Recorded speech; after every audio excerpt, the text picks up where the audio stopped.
I shall be telling this with a sigh, somewhere, ages and ages hence. Two roads diverged in a wood, and I took the one less traveled by, and that has made all the difference. Of course, Robert Frost. So what is community? We think of a community as an organization of people, right? Yes, but have you ever thought that each one of us is a community of one? For example, isn't the body itself a community? A complicated array of cells and organs, each with a distinct purpose, but each making an essential contribution to the whole system. No organization in the business world has ever created a more efficient distribution network than the body's circulatory system.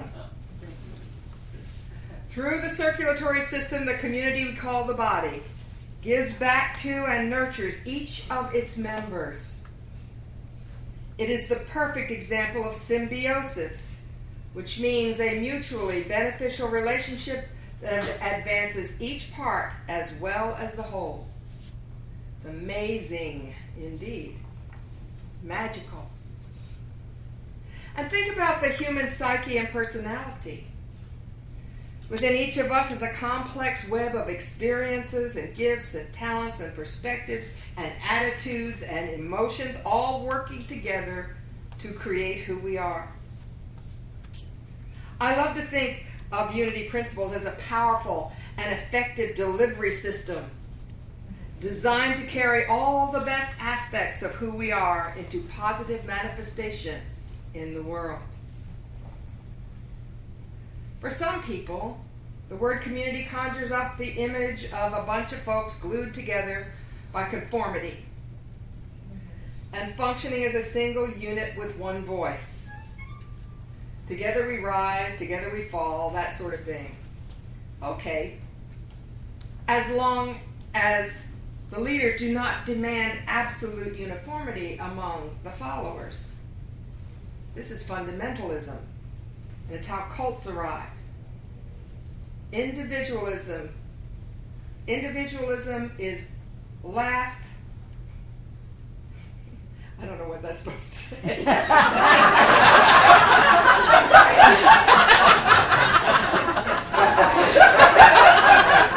I'm sure it'll all make sense in the end. Wing it. I just realized what I'm trying to say is you will not find that kind of thing in a unity church in case you haven't noticed. Because what we celebrate in a unity church is individualism. Those that do not will never grow and thrive in the long run. Think about what would happen if all the cells and organs in the body looked alike, held the same memories, and had the same purpose. The body could not function. Why, even if one of the cells or organs grows too large and begins to overfunction, if you get what I'm saying, the body becomes out of balance and sick. No, a healthy community is made up of healthy individuals, each unique and differentiated from the other, each expressing his or her own style, each contributing his own gifts, each functioning as a healthy community of one. And my goodness, how could we feel that any more than we do today? When we celebrate our dear Kevin going on to a greater reality and feel the impact that that one person had on this community and who we are.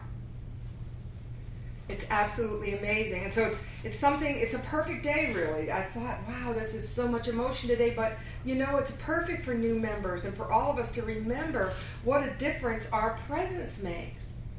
What a difference it makes when we bring to this place all that we are just as we are. And some people will say, well, we can't do that. That's going to be chaos. Well, are you sure, Cindy? There are moments, but I will tell you something. That uniqueness that each of us has could actually get very scattered, except for one thing. Except for the fact that we have a vision and a purpose that guides us and holds us together. A kindergarten teacher was walking around observing her classroom of children, and they were all drawing pictures. She got to one little girl who was working away diligently, and she asked what the drawing was, and the girl replied, "Well, I'm drawing God." And the teacher paused and said, "But no one knows what God looks like." Without missing a beat or looking up for her drawing, the little girl said, "They will in a minute."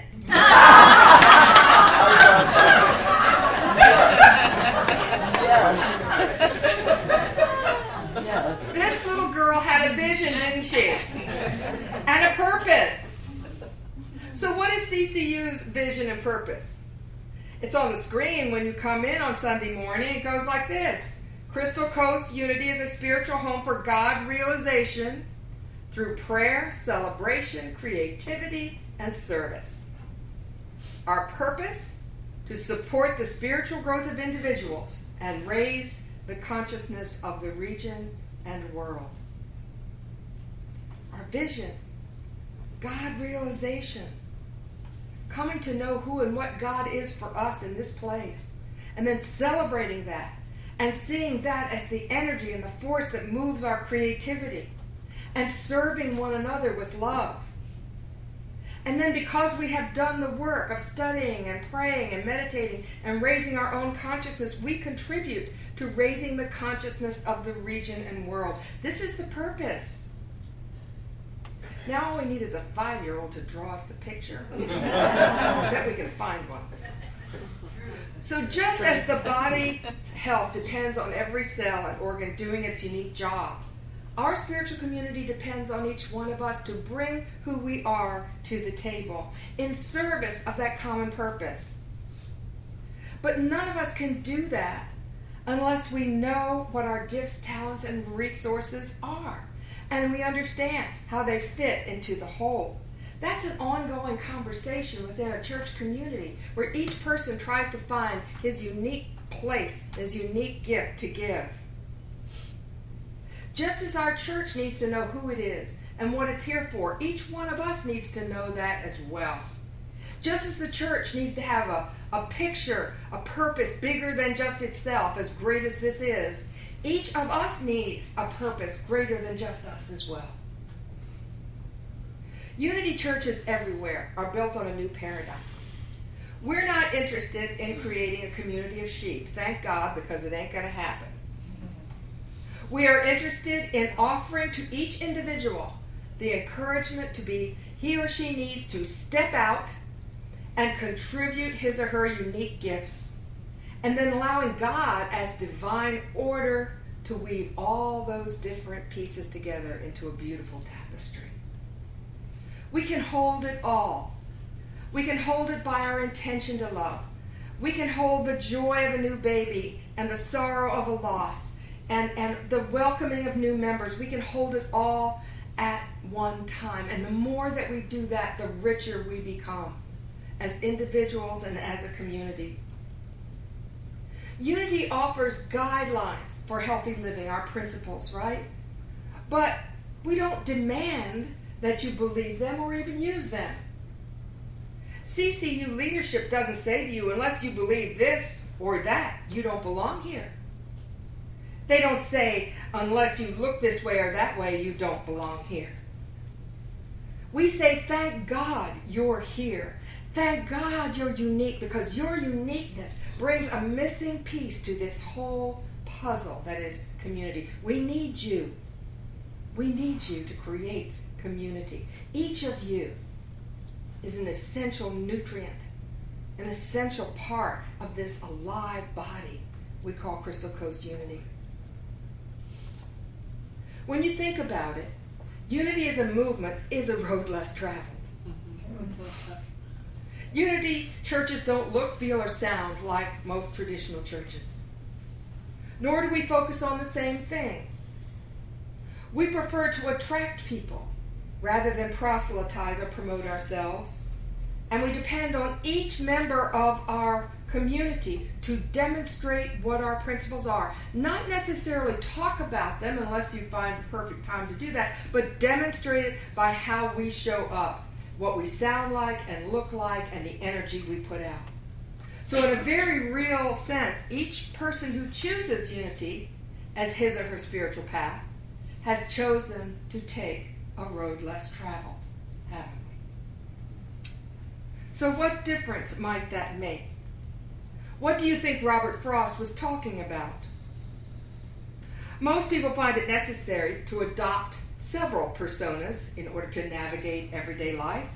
You know, there's the one to please the boss, and the one to please our life partners, and the one to live up to our parents' expectations, and the one to make sure all our kids like us all the time. Good luck with that. And then, of course, there's the one that is meant to convince the world what good people we are. This is the way we were taught to be successful, to find out what type of person is wanted, needed, or expected, and then be that. Perhaps the biggest casualty of this way of living, which, by the way, is thought by most to be a normal way to live, is the loss of ourselves and our center. Year after year of living to conform and meet the expectations of others can result in our beginning to believe the masks we wear. This happens subtly. We're usually not consciously aware of it. What we are aware of is stress. What we are aware of is that when we seem to fail at living up to one of the roles we play, our self-esteem, our sense of well-being is shattered. We feel lost, as well we should, because we do not have a true home place inside. I don't know if you remember, probably been years ago now, but I told you about one of my earliest Unity ministers, Angelo Giordani. Great big old Italian guy with a heavy accent, and I still remember him leaning over the pulpit at my church in Unity at Fairfax with his arms raised up saying, integrate yourself, integrate yourself. If you don't, soon you'll find you're a whole busload full of people.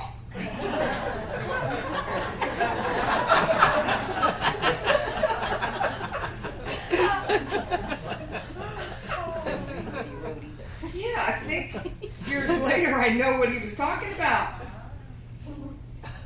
Unless we do this, integrate all of who we are and what's authentic about us, our sense of who we are can be jeopardized. We can lose our center, and when we do, the whole world suffers.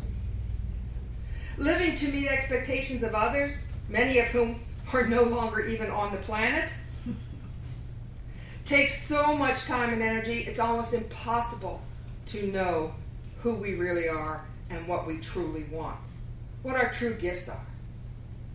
So how can we offer them if we haven't even discovered them? Not so long ago, I saw a YouTube video in which a researcher was stopping people on the street and asking them one simple question: are you happy? It was amazing to hear most people say they weren't sure. Many of them said, "What do you mean?" Some others said, "I guess I'm happy. I have a good job, a house, a girl or boyfriend. I suppose I'm happy." It was startling to hear. From the great Taoist sage Lao Tzu, if there is to be peace in the world, there must be peace among nations. If there is to be peace in the nations, there must be peace in the cities. If there is to be peace in the cities, there must be peace in the neighborhoods. If there is to be peace between neighbors, there must be peace in the home. If there is to be peace in the home, there must be peace in the heart. So this morning, my invitation to you is to relax into this community. Breathe into the realization that it is safe to let go of your masks here and let go of any need to perform or be anything other than who you are. Find out that you are loved when you're at your best and when you're not. When you're strong and when you're not. When you're on track and when you're not. Practice authenticity and experience the peace and power of being the same whole person every place you go.